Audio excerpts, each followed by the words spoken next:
Welcome to Alvin channel. For today's video we will talk about the theory of architecture. Architectural. The philosophy of architecture is a branch of philosophy of art, dealing with aesthetic value of architecture, its semantics and relations with development of culture. Many philosophers and theoreticians from Plato to Michel Foucault, Gilles Deleuze, Robert Venturi and Ludwig Wittgenstein have concerned themselves with the nature of architecture and whether or not architecture is distinguished from building. Historic treatises. The earliest surviving written work on the subject of architecture is De Architectura by the Roman architect Vitruvius in the early 1st century AD. According to Vitruvius, a good building should satisfy the three principles of firmitas, utilitas, venustas, commonly known by the original translation, firmness, commodity and delight. An equivalent in modern English would be durability, a building should stand up robustly and remain in good condition.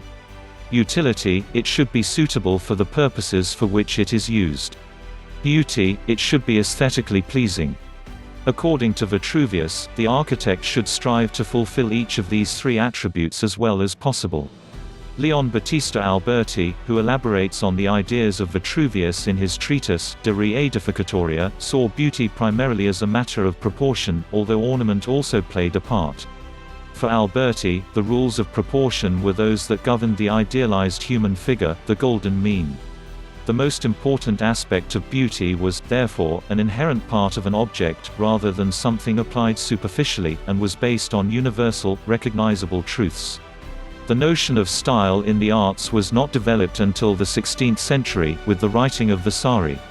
By the 18th century, his lives of the most excellent painters, sculptors, and architects had been translated into Italian, French, Spanish, and English. In the early 19th century, Augustus Welby Northmore Pugin wrote Contrasts 1836 that, as the title suggested, contrasted the modern, industrial world, which he disparaged, with an idealized image of neo-medieval world. Gothic architecture, Pugin believed, was the only true Christian form of architecture. The 19th-century English art critic, John Ruskin, in his Seven Lamps of Architecture, published 1849, was much narrower in his view of what constituted architecture. Architecture was the art which so disposes and adorns the edifices raised by men, that the sight of them contributes to his mental health, power, and pleasure. For Ruskin, the aesthetic was of overriding significance. His work goes on to state that a building is not truly a work of architecture unless it is in some way adorned. For Ruskin, a well-constructed, well-proportioned, functional building needed string courses or rustication, at the very least. On the difference between the ideals of architecture and mere construction, the renowned 20th-century architect Le Corbusier wrote, "You employ stone, wood, and concrete, and with these materials you build houses and palaces, that is construction. Ingenuity is at work. But suddenly you touch my heart, you do me good. I am happy and I say, this is beautiful. That is architecture." Le Corbusier's contemporary Ludwig Mies van der Rohe said, "Architecture starts when you carefully put two bricks together. There it begins."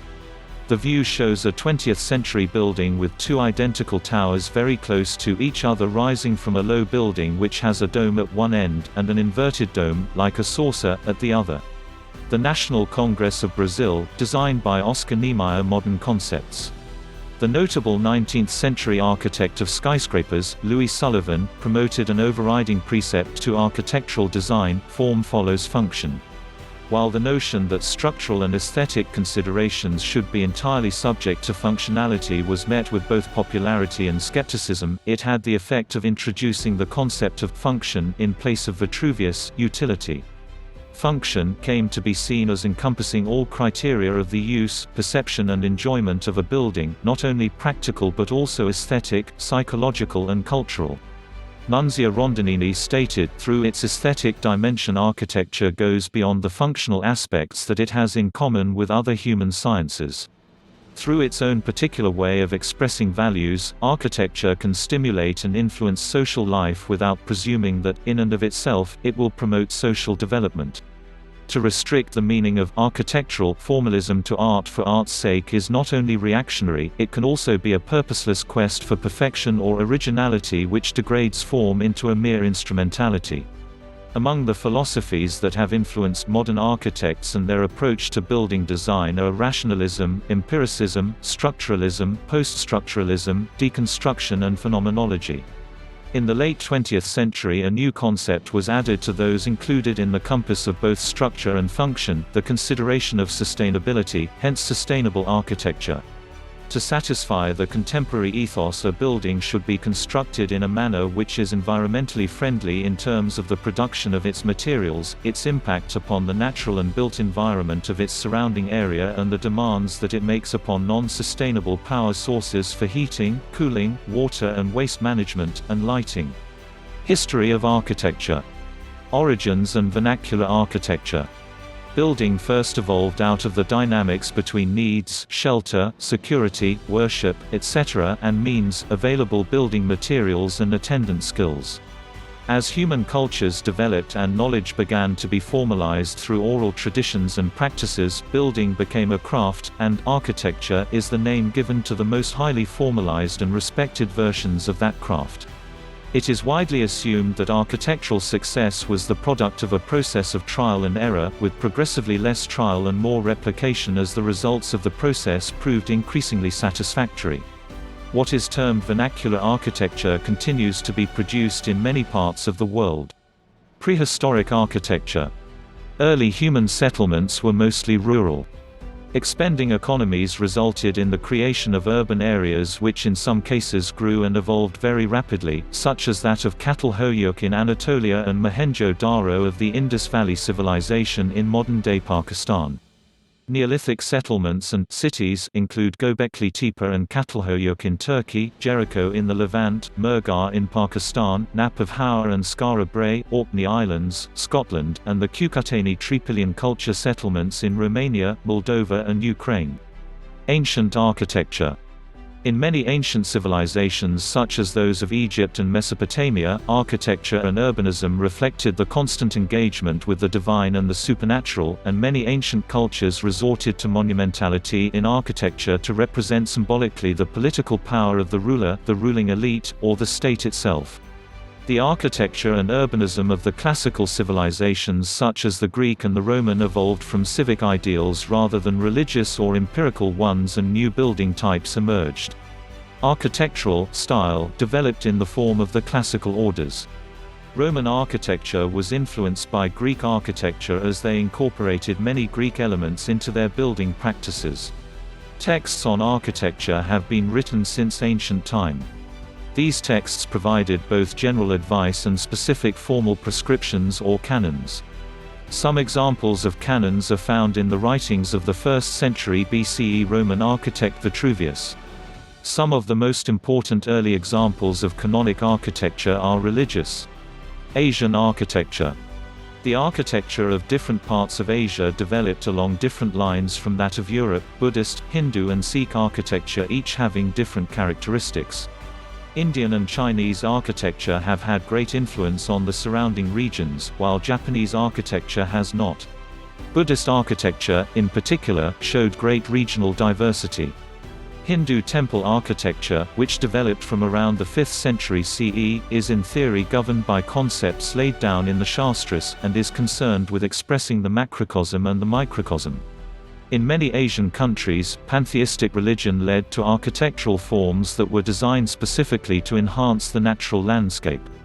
In many parts of Asia, even the grandest houses were relatively lightweight structures mainly using wood until recent times, and there are few survivals of great age. Buddhism was associated with a move to stone and brick religious structures, probably beginning as rock-cut architecture, which has often survived very well. Early Asian writings on architecture include the Cao Gongji of China from the 7th–5th centuries BCE, the Shilpa Shastras of ancient India, Manjusri Vastu Vidya Sastra of Sri Lanka and Araniko of Nepal. Islamic architecture. Islamic architecture began in the 7th century CE, incorporating architectural forms from the ancient Middle East and Byzantium, but also developing features to suit the religious and social needs of the society. Examples can be found throughout the Middle East, Turkey, North Africa, the Indian subcontinent and in parts of Europe, such as Spain, Albania, and the Balkan states, as the result of the expansion of the Ottoman Empire. Middle Ages. In Europe during the medieval period, guilds were formed by craftsmen to organize their trades, and written contracts have survived, particularly in relation to ecclesiastical buildings. The role of architect was usually one with that of master mason, or magister lathimorum as they are sometimes described in contemporary documents. The major architectural undertakings were the buildings of abbeys and cathedrals. From about 900 CE onward, the movements of both clerics and tradesmen carried architectural knowledge across Europe, resulting in the pan-European styles Romanesque and Gothic. Also, a significant part of the Middle Ages architectural heritage is numerous fortifications across the continent.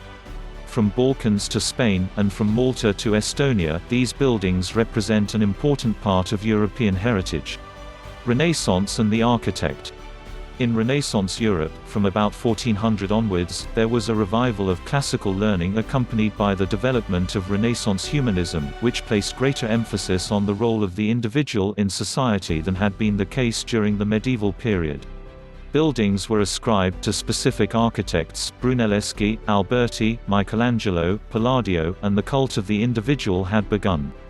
There was still no dividing line between artist, architect and engineer or any of the related vocations, and the appellation was often one of regional preference. A revival of the classical style in architecture was accompanied by a burgeoning of science and engineering, which affected the proportions and structure of buildings. At this stage, it was still possible for an artist to design a bridge as the level of structural calculations involved was within the scope of the generalist. Early modern and the industrial age.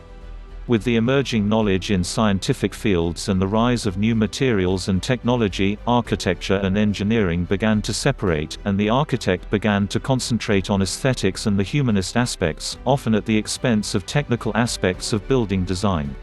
There was also the rise of the gentleman architect, who usually dealt with wealthy clients and concentrated predominantly on visual qualities derived usually from historical prototypes, typified by the many country houses of Great Britain that were created in the neo-Gothic or Scottish baronial styles. Formal architectural training in the 19th century, for example at École des Beaux-Arts in France, gave much emphasis to the production of beautiful drawings and little to context and feasibility. Meanwhile, the Industrial Revolution laid open the door for mass production and consumption. Aesthetics became a criterion for the middle class as ornamented products, once within the province of expensive craftsmanship, became cheaper under machine production. Vernacular architecture became increasingly ornamental. House builders could use current architectural design in their work by combining features found in pattern books and architectural journals. Modernism. Around the beginning of the 20th century, general dissatisfaction with the emphasis on revivalist architecture and elaborate decoration gave rise to many new lines of thought that served as precursors to modern architecture. Notable among these is the Deutsche Werkbund, formed in 1907 to produce better quality machine-made objects. The rise of the profession of industrial design is usually placed here. Following this led, the Bauhaus school, founded in Weimar, Germany in 1919, redefined the architectural bounds prior set throughout history, viewing the creation of a building as the ultimate synthesis, the apex, of art, craft, and technology. When modern architecture was first practiced, it was an avant-garde movement with moral, philosophical, and aesthetic underpinnings.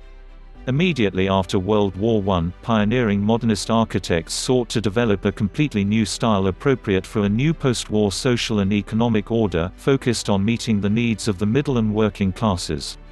They rejected the architectural practice of the academic refinement of historical styles which served the rapidly declining aristocratic order.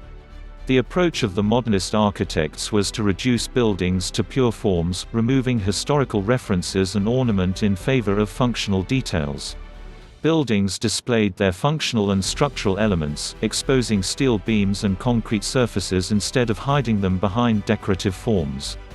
Architects such as Frank Lloyd Wright developed organic architecture, in which the form was defined by its environment and purpose, with an aim to promote harmony between human habitation and the natural world, with prime examples being Roby House and Fallingwater. Architects such as Mies van der Rohe, Philip Johnson and Marcel Breuer worked to create beauty based on the inherent qualities of building materials and modern construction techniques, trading traditional historic forms for simplified geometric forms, celebrating the new means and methods made possible by the Industrial Revolution, including steel frame construction, which gave birth to high-rise superstructures. Fazlur Rahman Khan's development of the tube structure was a technological breakthrough in building ever higher. By mid-century, modernism had morphed into the international style, an aesthetic epitomized in many ways by the Twin Towers of New York's World Trade Center designed by Minoru Yamasaki. Postmodern architecture. Many architects resisted modernism, finding it devoid of the decorative richness of historical styles. As the first generation of modernists began to die after World War II, the second generation of architects including Paul Rudolph, Marcel Breuer, and Eero Saarinen tried to expand the aesthetics of modernism with brutalism, buildings with expressive sculptural facades made of unfinished concrete. But an even new younger post-war generation critiqued modernism and brutalism for being too austere, standardized, monotone, and not taking into account the richness of human experience offered in historical buildings across time and in different places and cultures.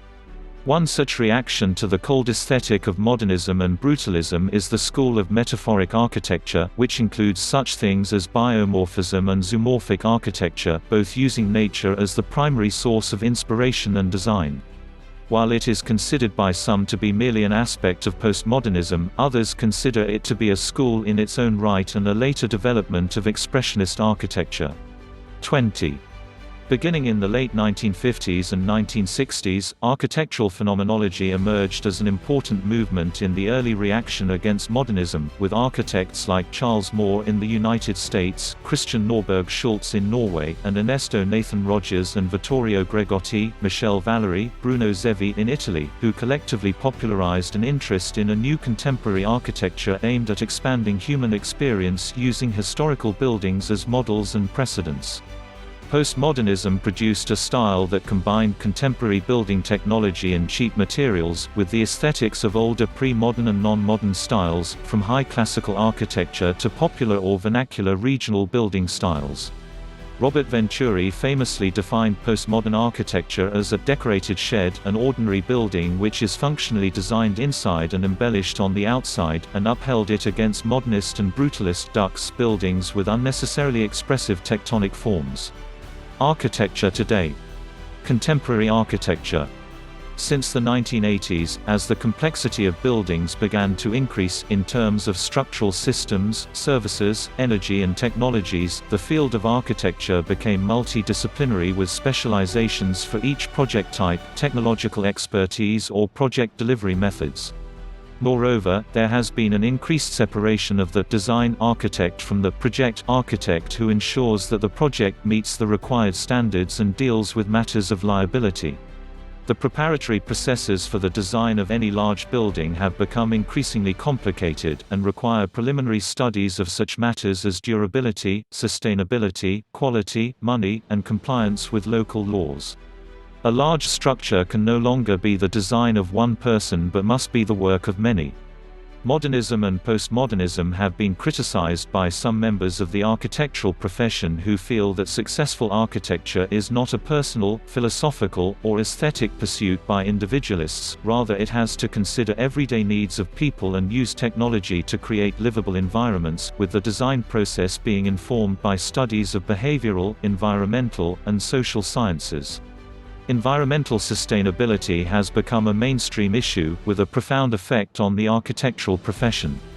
Many developers, those who support the financing of buildings, have become educated to encourage the facilitation of environmentally sustainable design, rather than solutions based primarily on immediate cost.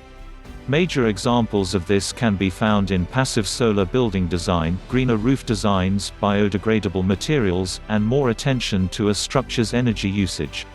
This major shift in architecture has also changed architecture schools to focus more on the environment. There has been an acceleration in the number of buildings that seek to meet green building sustainable design principles. Sustainable practices that were at the core of vernacular architecture increasingly provide inspiration for environmentally and socially sustainable contemporary techniques.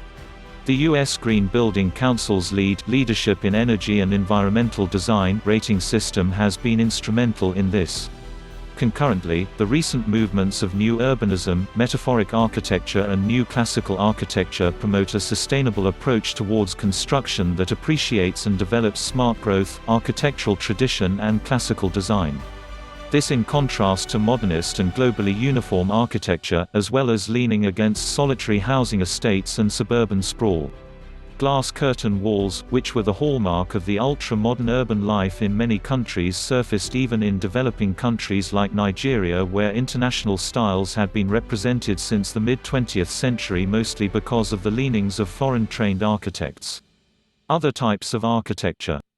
Landscape architecture. Landscape architecture is the design of outdoor public areas, landmarks, and structures to achieve environmental, social, behavioral, or aesthetic outcomes. It involves the systematic investigation of existing social, ecological, and soil conditions and processes in the landscape, and the design of interventions that will produce the desired outcome. The scope of the profession includes landscape design, site planning, stormwater management, environmental restoration, parks and recreation planning, visual resource management, green infrastructure planning and provision, and private estate and residence landscape master planning and design, all at varying scales of design, planning and management. A practitioner in the profession of landscape architecture is called a landscape architect. Interior architecture.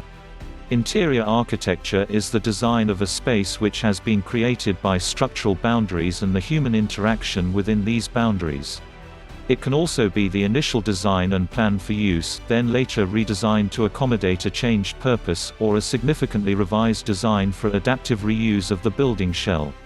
The latter is often part of sustainable architecture practices, conserving resources through recycling a structure by adaptive redesign.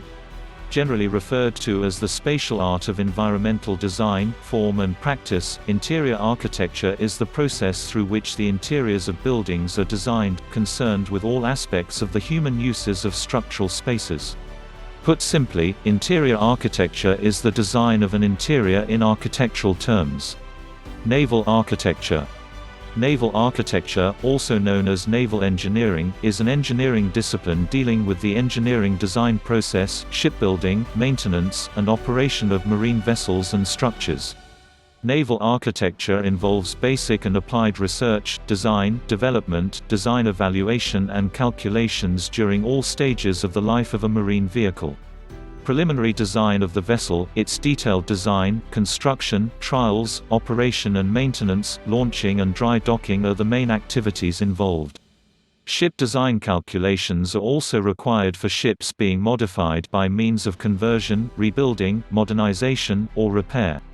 Naval architecture also involves the formulation of safety regulations and damage control rules and the approval and certification of ship designs to meet statutory and non-statutory requirements. Urban design. Urban design is the process of designing and shaping the physical features of cities, towns, and villages. In contrast to architecture, which focuses on the design of individual buildings, urban design deals with the larger scale of groups of buildings, streets and public spaces, whole neighborhoods and districts, and entire cities, with the goal of making urban areas functional, attractive, and sustainable. Urban design is an interdisciplinary field that utilizes elements of many built environment professions, including landscape architecture, urban planning, architecture, civil engineering and municipal engineering. It is common for professionals in all these disciplines to practice urban design. In more recent times, different subfields of urban design have emerged, such as strategic urban design, landscape urbanism, water-sensitive urban design, and sustainable urbanism. Metaphorical architectures. Architecture is used as a metaphor for many modern techniques or fields for structuring abstractions. These include Computer architecture, a set of rules and methods that describe the functionality, organization, and implementation of computer systems, with software architecture, hardware architecture and network architecture covering more specific aspects. Business architecture, defined as a blueprint of the enterprise that provides a common understanding of the organization and is used to align strategic objectives and tactical demands. Enterprise architecture is another term. Cognitive architecture, theories about the structure of the human mind. System architecture, a conceptual model that defines the structure, behavior, and more views of any type of system. I hope you learned something in this video. Don't forget to give a thumbs up, comment down below, and subscribe. Thank you for watching.